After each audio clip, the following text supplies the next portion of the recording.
लगातार तीसरी बार एनडीए प्रचंड बहुमत के साथ सरकार बनाने जा रहा है। ऐसे में आज तमाम एनडीए के सांसद इकट्ठे होंगे संविधान सदन में। वहां पर इकट्ठे होकर इस औपचारिकता को पूरा किया जाएगा। मैं सिरे से इन तमाम अफवाहों को खारिज करता हूं। लोक जनशक्ति पार्टी का पूरा समर्पण हमारे नेता आदरणीय नरेंद्र मोदी जी के लिए है, इसमें कहीं कोई दो राय नहीं है। नमस्कार, आप देख रहे हैं लखनऊ का अभिमान न्यूज और मैं हूं आपके साथ ज्योतिका। आइए रुक करते हैं खबर की ओर। दिल्ली में लोक जनशक्ति पार्टी रामविलास के प्रमुख चिराग पासवान को लोजपा रामविलास संसदीय दल का नेता चुना गया। एनडीए की बैठक में उन्होंने कहा, पीएम को नेता एनडीए संसदीय दल को चुनने की यह महज औपचारिकता है। हमने उनके नेतृत्व में चुनाव लड़ा था। उनके नेतृत्व में हम यह क्षमता रखते हैं कि एनडीए लगातार तीसरी बार प्रचंड बहुमत के साथ सरकार बना रही है। एनडीए के सभी सांसद एकत्र होंगे और यह औपचारिकता पूरी की जाएगी। एनडीए जल्द ही सरकार बनाने जा रहा और पीएम तीसरी बार शपथ लेने जा रहे हैं। सरकार उतनी ही मजबूती होगी जितनी पिछले 10 सालों में काम करती रही है।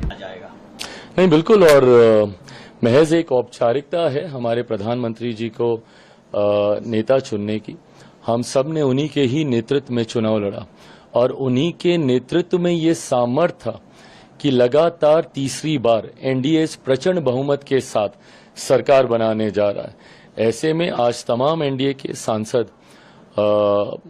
इकट्ठे होंगे संविधान सदन में। वहां पर इकट्ठे होकर इस औपचारिकता को पूरा किया जाएगा और जल्द एनडीए सरकार बनाने जा रहा है। तीसरी बार प्रधानमंत्री जी शपथ लेने जा रहे हैं और ये सरकार उतनी ही मजबूत होगी जितनी मजबूती से पिछले 10 सालों में ये सरकार चली है। और जैसा मेरे प्रधानमंत्री जी ने कहा था कि ये 10 साल तो ट्रेलर हैं, अभी कई कार्य और होने बाकी हैं। इन 5 सालों में वो तमाम कार्य धरातल पर उतरते हुए दिखाई देंगे।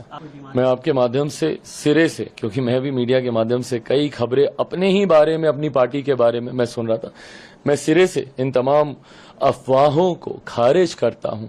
लोक जनशक्ति पार्टी का पूरा समर्पण हमारे नेता आदरणीय नरेंद्र मोदी जी के लिए है, इसमें कहीं कोई दो राय नहीं है।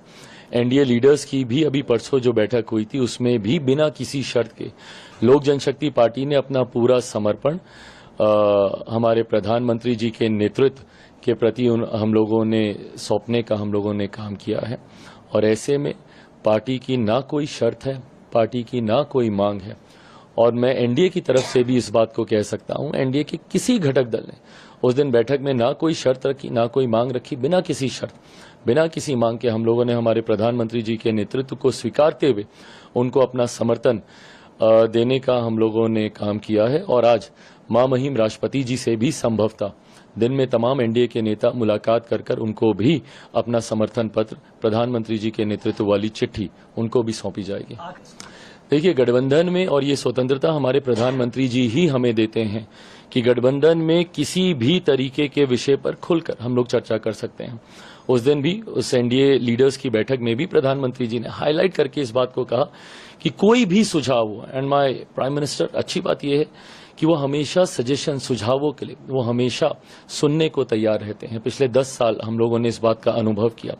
ऐसे में किसी भी घटक दल को किसी भी योजना को लेकर लगता है कि हम लोग को उस पर चर्चा करने की जरूरत है, तो मुझे लगता है गठबंधन के भीतर ये सहमति है इस बात की, ये प्लेटफॉर्म हम लोग को दिया जाता है कि उस पर हम लोग चर्चा करें। अंतोगत्वा जो एक आम राय बनेगी, फिलहाल तो अभी इस बात की जानकारी भी नहीं है कि इस योजना के रोल आउट होने के बाद कितने लोगों को इसका लाभ मिला, युवाओं में इसको लेकर कितना जोश है, युवा इस योजना को लेकर अभी क्या सोच रहे हैं रोल आउट होने के बाद। मुझे लगता है एक बार ये तमाम जानकारी हम लोग के पास औपचारिक तौर पर आएगी, गठबंधन के भीतर बैठकर इस पर फैसला लिया जाएगा। अभी कोई इस पर सहमति नहीं बनी है। फिलहाल प्राथमिकता सिर्फ सरकार बनाने को लेकर है। बहुत जल्द शपथ ग्रहण समारोह होगा।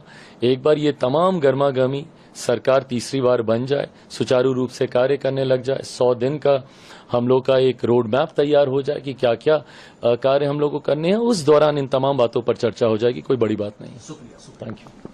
इस खबर में बस इतना ही। बने रहिए लखनऊ का अभिमान न्यूज के साथ।